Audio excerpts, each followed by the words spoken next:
different methods by which we coagulate a given colloidal solid. Now let's continue this topic, coagulation.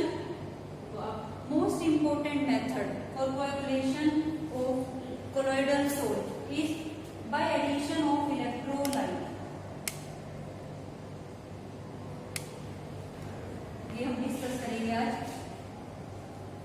By addition of electrolyte we coagulate a given colloidal solid. देखिए, जैसे कि आपको पता है, a small amount of electrolyte is required for the stability of colloidal solid, but excess of electrolyte is responsible for coagulation of colloidal solid. Excess of electrolyte coagulate the solid, destabilize the colloidal solid. देखिए अब आप कैसे होता है coagulate in the presence of excess of electrolyte. Electrolyte जो होता है which dissociate into ions. Electrolytes contain two ions, both positive ions और negative ions. दोनों ions होते हैं electrolyte के अंदर, ठीक है. और जो हमारा colloidal solid में पार्टिकल होता है वो भी दो टाइप का होता है. Either they carry positive charge. अगर हम यहाँ पे एग्जाम्पल लेते हैं, सपोज ये है एक नेगेटिवली चार्ज सोल, ठीक है, नेगेटिवली चार्ज सोल. और सोल जो होगा कोलोइडल पार्टिकल जो होगा सॉल्यूशन, उसका चार्ज उस पे कैसा हो सकता है, पॉजिटिव चार्ज भी हो सकता है, ठीक है. देखो, अगर हम एक्सेस ऑफ इलेक्ट्रोलाइट अगर एक्सेस ऑफ इलेक्ट्रोलाइट होगा सॉल्यूशन में, तो जो आयन इलेक्ट्रोलाइट का जो आयन जिसके पास चार्ज अपोजिट होगा to that of colloidal particle, वो क्या करेगा, वो एक्सेस आयन जो चार्ज होगा कोलोइडल पार्टिकल के सरफेस पे उसको न्यूट्रलाइज कर देगा. न्यूट्रलाइज करके these colloidal particles get coagulated, ठीक है. इस तरह से आप इसमें देखिए, इस पार्टिकल पे सरफेस पे कैसा चार्ज है, नेगेटिव चार्ज. तो ये कैसा सोल है, negatively charge sol. Positive ion of the electrolyte neutralize all these charges on the surface of colloidal particle and that colloidal particles get coagulated. Similarly, अगर आपका पार्टिकल पे पॉजिटिव चार्ज है तो negative ion जो होगा electrolyte का, वो जो पॉजिटिव चार्ज है इन सब पॉजिटिव चार्ज को न्यूट्रलाइज कर देगा सरफेस से, और ये जो सोल है ये कोएगुलेट हो जाएगा, ठीक है. तो इसमें आपको ध्यान रखना है, जो आयन रेस्पॉन्सिबल होता है इलेक्ट्रोलाइट का कोएगुलेशन के लिए, वो उस पे चार्ज होता है, वो क्या होता है, ऑपोजिट होता है to that of colloidal particle. जो कोलोइडल पार्टिकल पे चार्ज होता है उससे ऑपोजिट चार्ज ये कैरी करता है, ठीक है, जो कोएगुलेशन करता है. तो इलेक्ट्रोलाइट ऐड करने से जो आयंस हैं जो रेस्पॉन्सिबल है इलेक्ट्रोलाइट्स के आयंस फॉर कोएगुलेशन, उन आयंस को हम क्या कहते हैं, कोएगुलेटिंग आयंस. देखिए यहाँ पे कुछ टर्म्स हैं इस तरह से, ions of electrolyte, ions of electrolyte responsible for, ions of electrolyte responsible for coagulation of colloidal sol, ठीक है. उन आयंस को क्या कहेंगे, जो रेस्पॉन्सिबल है कोएगुलेशन के लिए, coagulating ion, coagulating ion or also known as precipitation ion, precipitating ion are also known as precipitating ion, or these are also known as flocculating ion, ठीक है. Those ions, these positive or negative ions which are responsible for the coagulation of negative or positively charged solid are known as coagulating ions. देखिए, अब यहाँ पे अगर हम positive ions के example लें, जैसे Na+, Ba2+, aluminium 3+, all these ions coagulate the negatively charged solid. और नेगेटिव आयंस का अगर एग्जांपल लें, like chloride ions, sulphate ions, phosphate ions, all these negative ions coagulate the positively charged solid, ठीक है. अब यहाँ पे आप एक और टर्म देखिए, एक और यहाँ पे हम एक डेफिनेशन पढ़ेंगे, कोएगुलेशन वैल्यू, प्रेसिपिटेशन वैल्यू या फ्लोकुलेशन वैल्यू, ये क्या होती है देखो, ये बहुत इंपॉर्टेंट है, कोएगुलेशन वैल्यू। देखिए इन आयंस की, ये जो आयंस है इलेक्ट्रोलाइट के, इन आयंस की कितनी अमाउंट रिक्वायर्ड होगी for coagulation of a colloidal salt, उस अमाउंट को हम कहेंगे कोएगुलेशन वैल्यू ऑफ इलेक्ट्रोलाइट। देखो अब हम यहाँ पे देखें, अगर हम एक रफली आइडिया ले, देखो यहाँ पे कितना नेगेटिव आयन है सरफेस पे जो अभी बनाया हुआ है, वो कितना है 6, 1 2 3 4 5 6, -6 है। ठीक है, इसको कंप्लीट न्यूट्रलाइज करने के लिए पॉजिटिव आयन इसको न्यूट्रलाइज करेंगे।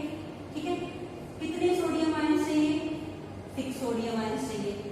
लेकिन अगर हम बेरियम 2+ आयन की बात करें तो एक बेरियम पे कितना चार्ज है 2+, तो -6 चार्ज को न्यूट्रलाइज करने के लिए कितने बेरियम आयन चाहिए, 3 चाहिए, क्योंकि एक जो बेरियम 2+ आयन होगा वो 2 को न्यूट्रलाइज कर सकता है, 2 नेगेटिव आयन को। और अगर हम एल्यूमिनियम 3+ की बात करें, अगर एल्यूमिनियम 3+ आयन हम इसके लिए लें फॉर कोएगुलेशन, तो एक एल्यूमिनियम पे कितना चार्ज है 3+, तो कितने आयन इसके चाहिए होंगे for neutralizing this -6 negative charge, यहाँ पे कितने चाहिए होंगे इसके, only 2 aluminium ions are sufficient for neutralizing this -6 charge. तो देखो जितनी कम वैल्यू, सबसे कम वैल्यू किस आयन की नीडेड है for coagulation of this salt, aluminium ions की।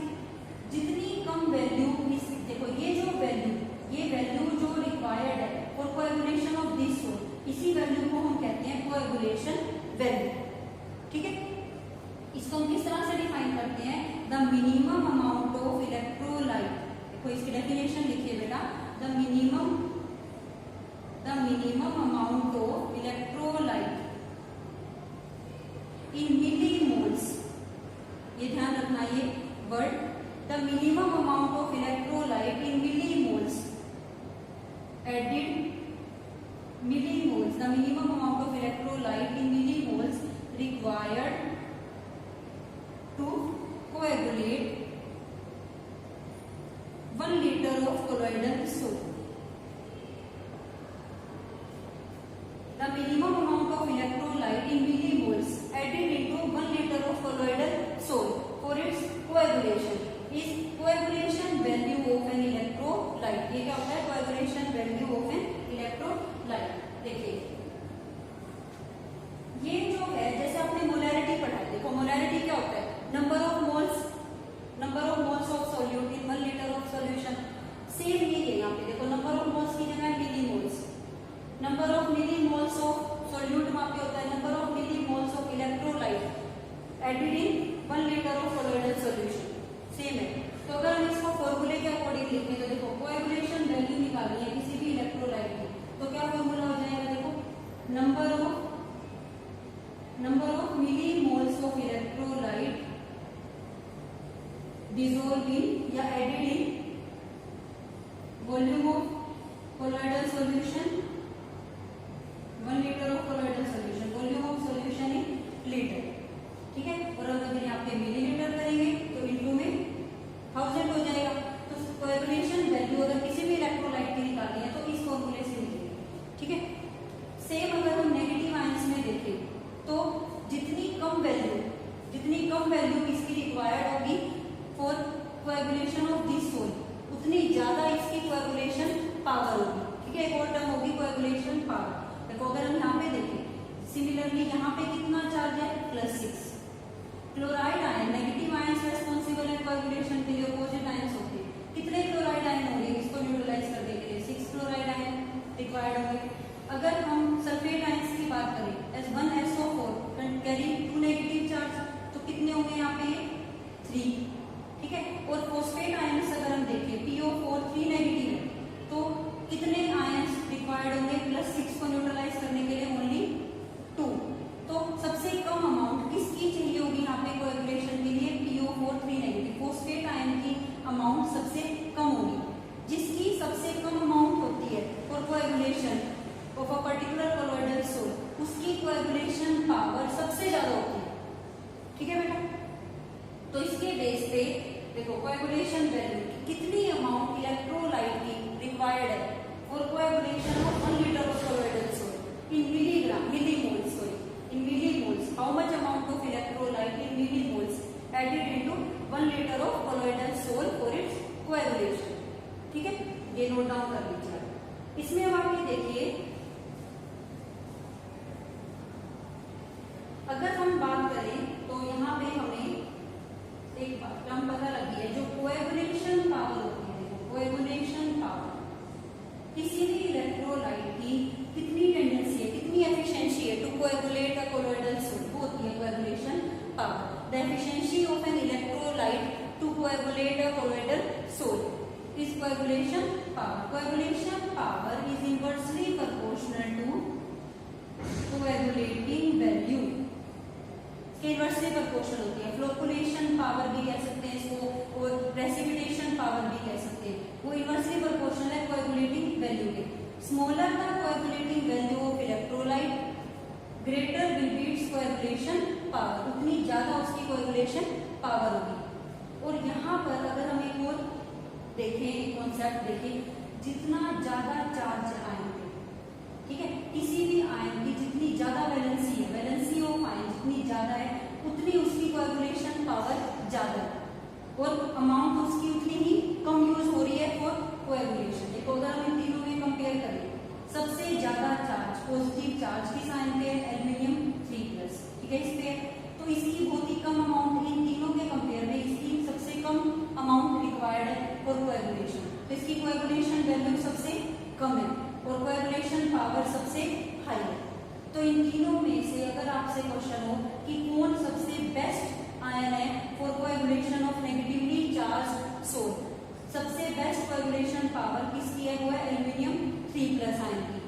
और सबसे मिनिमम कोएगुलेशन वैल्यू भी किसकी है? एल्यूमिनियम 3+ आयन की, ठीक है। Less will be the coagulating value, high will be the coagulation power. और कोएगुलेशन पावर डायरेक्टली प्रोपोर्शनल किसकी हो गई? वैलेंसी ऑफ कोएगुलेटिंग आयन, उसके तो डायरेक्टली प्रोपोर्शनल होगी। जितनी ज्यादा वैलेंसी होगी कोएगुलेटिंग आयन की, उतनी ज्यादा कोएगुलेशन पावर होगी, ठीक है। तो ये क्लियर है।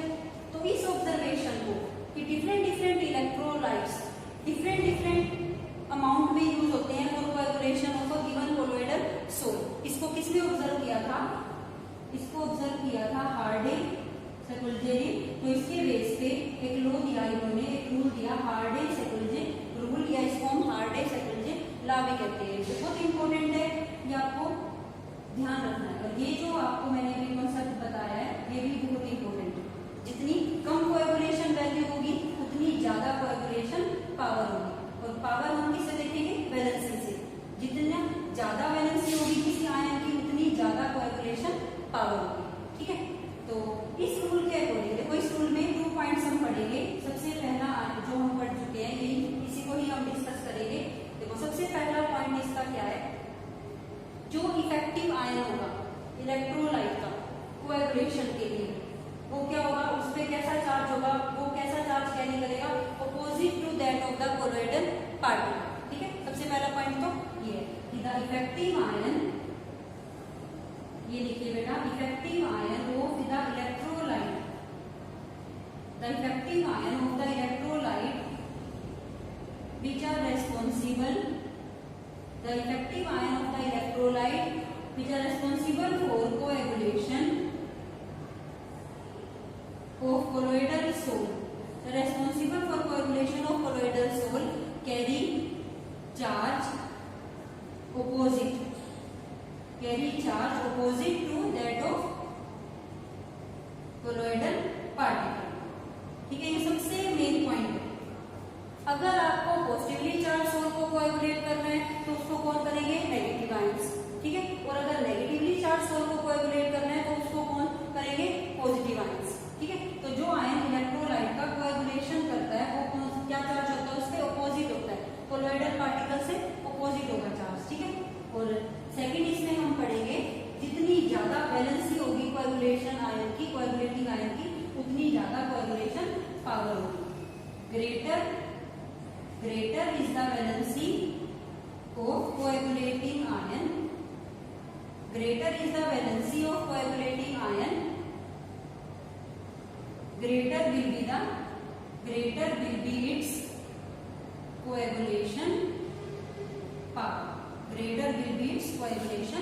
पावर, उसकी कोएगुलेशन पावर उतनी ही ज्यादा होगी। ठीक है, तो ये समझ आ गया बेटा सभी को? तो ये बहुत इंपॉर्टेंट है, ये आपको ध्यान रखना है ये पॉइंट। ठीक है, इसके बेस पे आपके काफी सारे क्वेश्चंस पूछे जाते हैं। ठीक है, आपके हर एग्जाम में, कोई भी आप कॉम्पिटिटिव एग्जाम फेस करते हैं या बोर्ड एग्जाम है, एमसीक्यू की फॉर्म में या फिर 1 मार्क्स के क्वेश्चन में आपसे काफी क्वेश्चंस इससे रिलेटेड होते हैं। देखो, अगर मैं आपको यहाँ पे अब कुछ क्वेश्चंस अगर मैं इससे रिलेटेड आपको प्रैक्टिस अगर मैं आपको कराऊं, तो इसमें फर्स्ट क्वेश्चन देखिए आप बड़ी इजीली कर सकते हैं। अगर आपने ये बहुत अच्छे से सुना है जो मैंने अभी आपको समझाया है, तो आप बहुत आसानी से इन क्वेश्चंस को कर सकते हैं। देखिए फर्स्ट क्वेश्चन देखिए, अगर आपसे पूछे फॉर कोएगुलेशन, अगर फर्स्ट क्वेश्चन आपका इस तरह से है, for coagulation of Ag plus O, ठीक है, मोस्ट इफेक्टिव आयन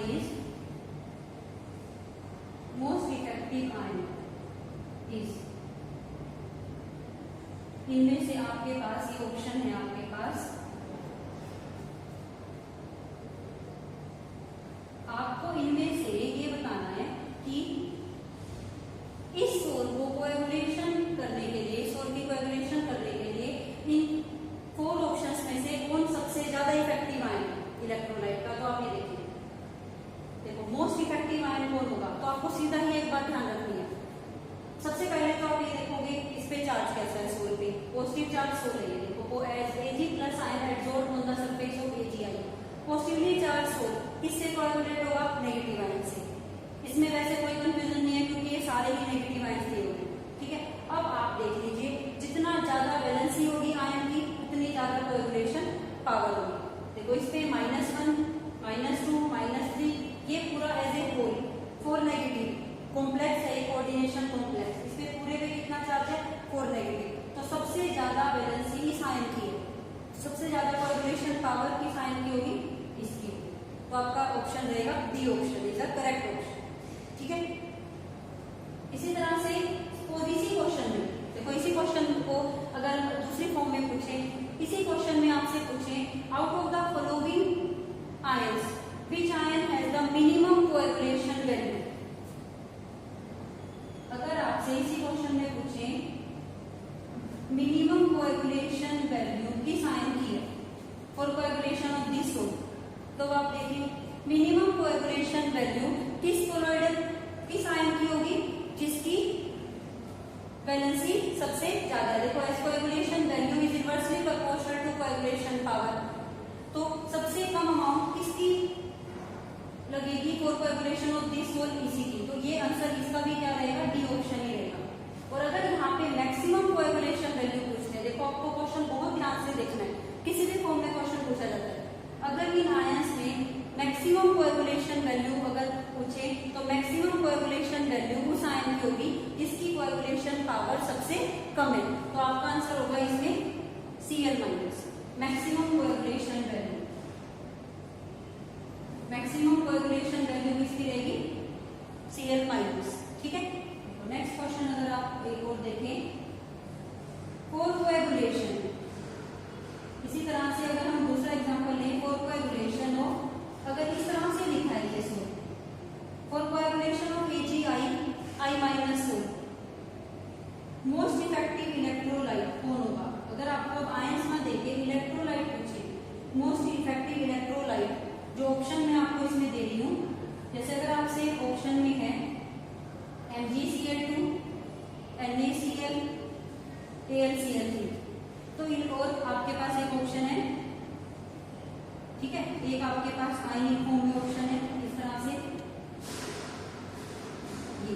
तो अब आपको मोस्ट इफेक्टिव इलेक्ट्रोलाइट बताना है for coagulation of this soul.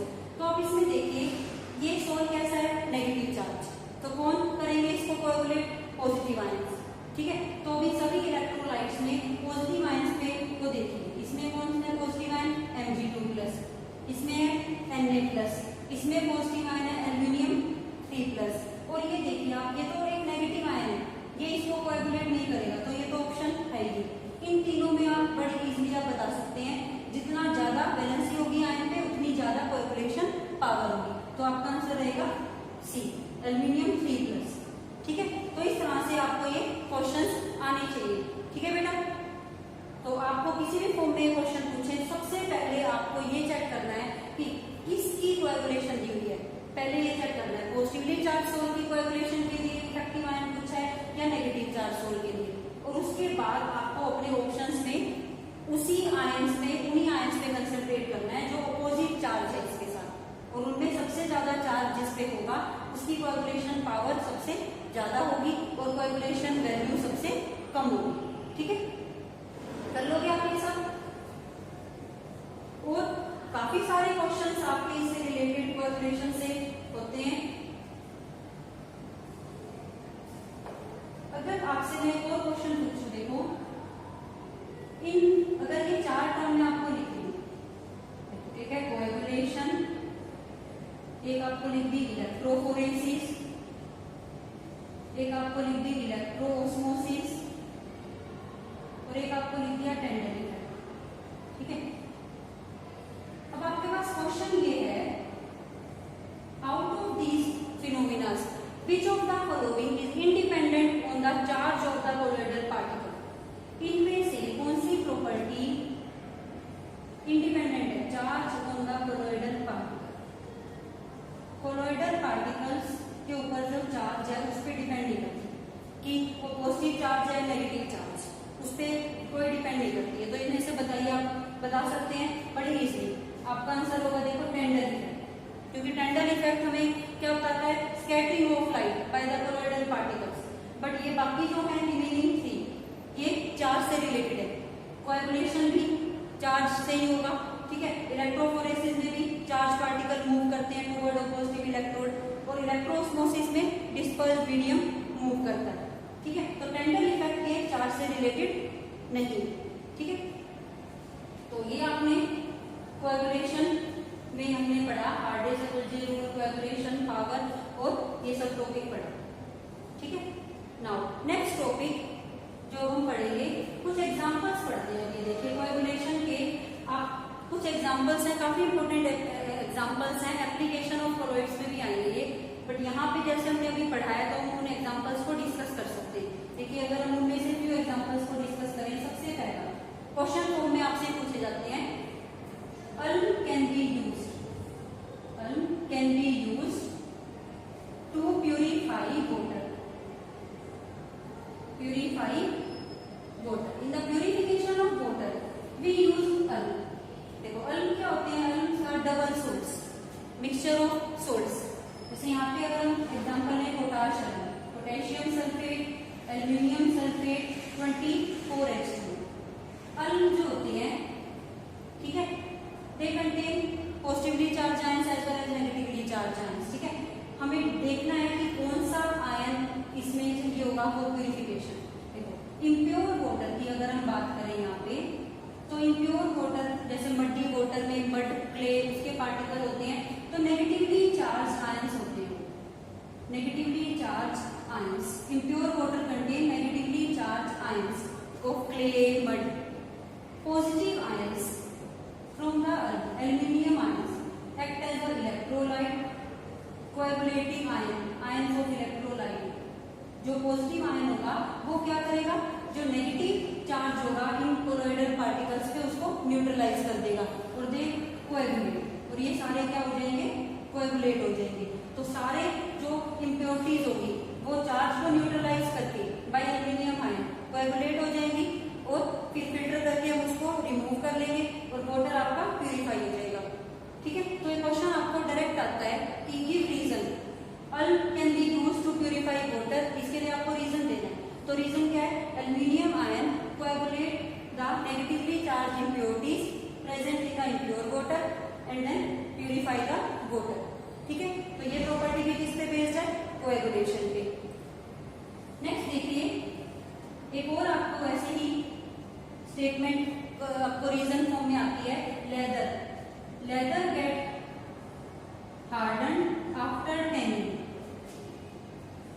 ये भी एज इट इज लाइन लिखी होती है आपकी, क्वेश्चन फॉर्म में आती है कि reason leather get harden after tanning. देखो टैनिंग क्या होती है, टैनिंग प्रोसेस है hardening of led, the process of hardening of led, the process of hardening of leather known as tanning. इसमें क्या करते हैं, देखो बेसिकली क्या होता है, जो एनिमल हाइड्स होते हैं, जो स्किन होती है एनिमल्स की, एनिमल हाइड्स होती है, पॉजिटिवली चार्ज कोलोइडल पार्टिकल्स होते हैं, पॉजिटिवली चार्ज नेचर की होती है, पॉजिटिवली चार्ज कोलोइडल पार्टिकल्स होते हैं, ठीक है। जब हम जो एनिमल की जो स्किन या एनिमल जो हाइड्स होते हैं उनको सोक करते हैं इनटू टैनिन, एक कंपोनेंट होता है ये टैनिन, जो प्लांट से मिला होता है, ऑर्गेनिक कंपाउंड से, ये बेंजोइक पॉलीहाइड्रोक्सी बेंजोइक एसिड का कंपोनेंट है।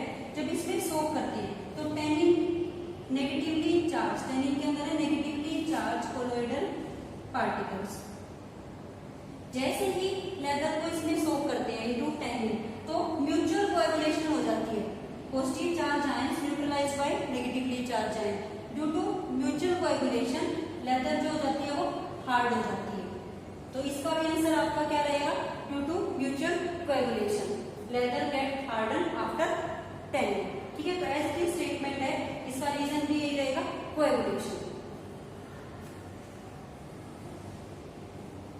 और इसमें हम एक और जो प्रॉपर्टी अगर हम पढ़ें, देखिए एक और सबसे वेरी वेरी इंपॉर्टेंट, ये सबसे मेन है, फॉर्मेशन ऑफ डेल्टा। ये भी आपका क्वेश्चन काफी बार एग्जाम में पूछते हैं, formation of delta is due to coagulation. देखो डेल्टा किस पॉइंट पे बनता है, formation of delta occurs when river water comes in contact with sea water, comes in contact with sea water। देखिए जैसे देखिए अब इसमें ये रिवर वाटर, ठीक है, रिवर वाटर, और यहां से अगर ये है सी, ठीक है, ये है सी वाटर, ये है रिवर वाटर। रिवर वाटर के अंदर बहुत सारी इम्प्योरिटीज होती हैं, क्ले, मड और एनी अदर इम्प्योरिटीज होती है। क्ले जैसे आपने पढ़ा है, क्ले कैसी टाइप का है, नेगेटिवली चार्ज सोप। तो इसके अंदर किस टाइप के आयंस होंगे, रिवर के अंदर negatively charge colloidal ions. Sea water, as you all know, sea water is a rich source of electrolyte, ions है इसके पास बहुत पॉजिटिव और negative ions. As river water, इस पॉइंट पे जैसे ही रिवर वाटर सी वाटर के साथ मिलेगा तो ये जो नेगेटिव आयंस है, नेगेटिवली चार्ज कोलोइडल आयंस है, ये कोएगुलेट हो जाएंगे, किससे, by the positive ions of the electrolyte. जो सी वाटर के अंदर इलेक्ट्रोलाइट है उसके जो पॉजिटिव आयंस है वो जो नेगेटिवली चार्ज कोलोइडल पार्टिकल है क्ले और मड के, उनको क्या कर देंगे, कोएगुलेट कर देंगे। इस रीजन पे उन्हें कोएगुलेट कर देंगे और इस तरह से ये एक शेप बनाएंगे, डेल्टा लाइक शेप बनाएंगे सिर्फ इस पॉइंट पे। तो इस अरेंजमेंट को हम जो यहाँ पे ये सारे एग्रीगेट हो जाएंगे, सारे कोएगुलेट हो जाएंगे, इसको हम कहेंगे डेल्टा। इस तरह से अरेंजमेंट डेल्टा, ठीक है। तो डेल्टा फॉर्म होता है उस पॉइंट पे जहाँ पे रिवर वाटर मीट करता है with the sea water due to coagulation of charge particle present in the river by ions of the electrolyte, ठीक है। तो ये क्वेश्चन काफी बार पूछा जाता है एग्जाम में कि what happens when river water comes in contact with sea water, या how delta is formed when river water comes in contact with sea water. तो इसका आंसर ये रहेगा, due to coagulation of ions present in the river by ions of the electrolyte, ठीक है। तो this is all about coagulation.